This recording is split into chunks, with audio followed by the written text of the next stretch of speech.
আসসালামু আলাইকুম। সুখবর সুখবর সুখবর মুসলমানদের জন্য নতুন করে একটা সুখবর হয়েছে।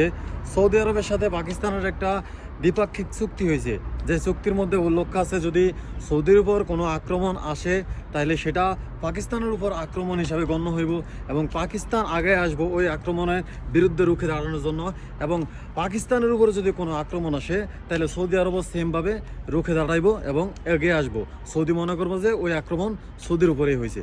তো এরকম চুক্তি হওয়া দরকার।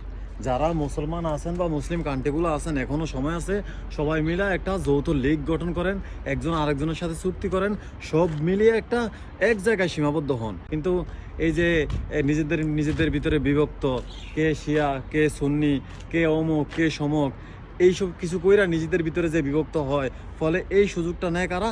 ইহুদিরা। এই সুযোগটা নেয় কারা? খ্রিস্টানরা। তো এই নিজেদের ভিতরে বিভেদগুলো বইলা গিয়া এই ধরনের চুক্তিগুলো আসলেই কাজের। এই চুক্তিগুলো আসলে মুসলিম কান্ট্রিগুলোকে মোটামুটিভাবে সুরক্ষা দেয়।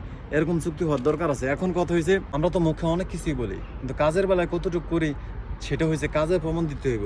এখন অনেক বড় চুক্তি হয়েছে, ঠিক আছে, কিন্তু কাজ আসলে কি করবো কিনা?